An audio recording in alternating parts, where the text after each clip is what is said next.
Hello, everybody. David Shuster here. As the Trump administration ramps up migrant deportations, mass federal agents have swept in and are now arresting people in Martha's Vineyard and Nantucket. The vacation islands off the coast of Massachusetts are popular with elite Democrats, which may explain the focus. In any case, residents are pushing back by filming the feds, which has prompted local police to get involved. They were just telling me that you were following them. Yeah, I'm following them. All right, that's fine. I'll continue to follow them. That's fine. As far as our end goes for local PD, obviously filming, you got your First Amendment right. 10-4.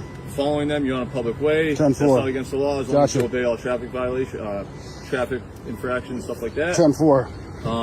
They're just concerned that you may be impeding with their job. That's all. No, as long as I'm on the public roadway or on the public access, then No, of course. I don't think I'm impeding with them, and we got to do what we got to do. No, of course. You, them, and me.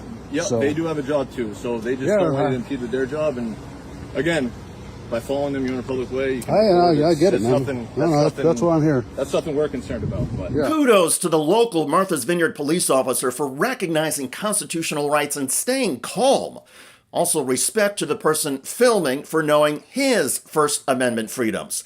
Those freedoms include verbally insulting a federal agent, which the courts have held is protected speech. First, though, the resident reminded the FBI of their legal obligations. So traffic laws would go for these guys as well. You can't drive down South Road or North Road. Do you know which road is South Road? Do you know which road North Road is? No, because you're not from here, you goon. In any event, the speed limit is not 15 miles an hour the whole way. It's not 20 miles an hour.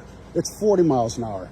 All right? So try to keep that in mind and obey the laws that we have here as I do. Okay. Wait. Why? Yeah. Because I'm enraged at your mask wearing ass. Okay. That's why I'm. Sorry. That's why I'm shaking. So, sir, I'll have a conversation with you. You talk. Let me have a conversation. So that's fine. Do what you got to do. Record all that stuff. But here's your official warning. Okay? We have the FBI with us. If you impede in any way, shape, or form, you are going to be arrested and taken into federal custody. Thank you. Here's your official warning. If you trespass against my rights, I will not comply with you. I will not resist with you. Okay. I will take offensive with you. Okay. That's your warning. Okay. I know what my rights are, and if you break them, be forewarned that I will do what I need to do to protect myself. Okay. Okay? Good. Have a good one. Why do you wear the mask? Why can't you answer that question? Huh? I mean, I don't understand why you don't answer the question. Dude.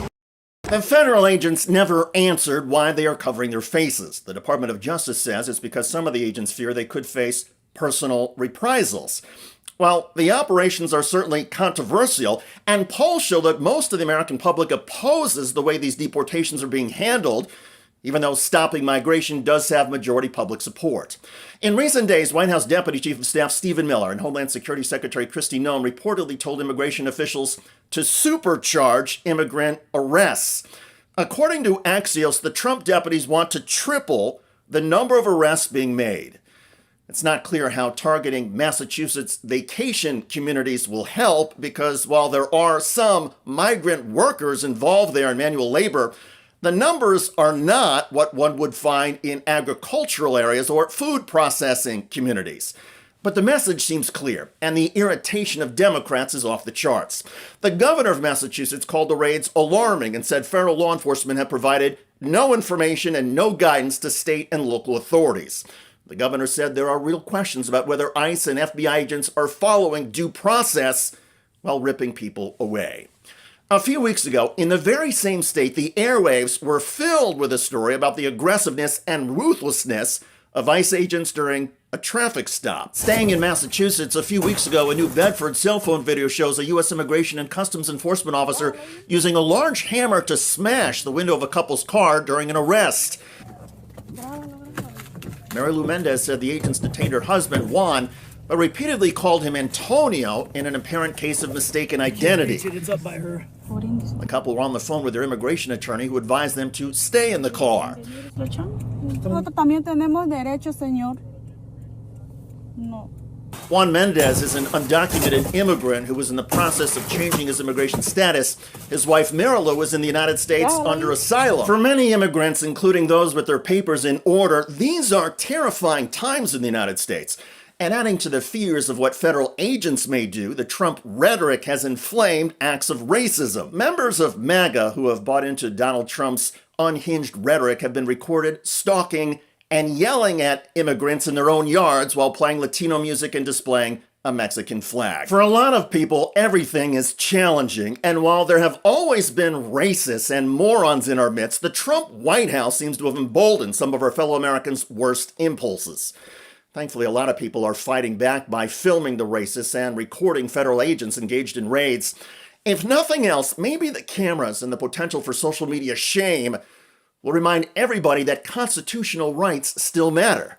Whether it's a bucolic vacation island or a migrant neighborhood, due process is the law. And a lot of people are speaking out and holding the Trump agents and their MAGA supporters accountable. By the way, Donald Trump has tanked the U.S. tourism industry, and analysts say the cost to American businesses is over $12 billion. The number of Europeans traveling to the United States has cratered under Trump.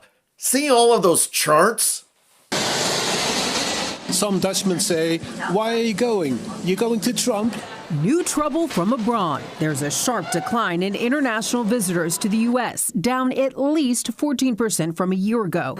It's even worse with Canadians. The overall political climate, I'm a little more content this year just to spend my money in Canada. Check out that video at the link below.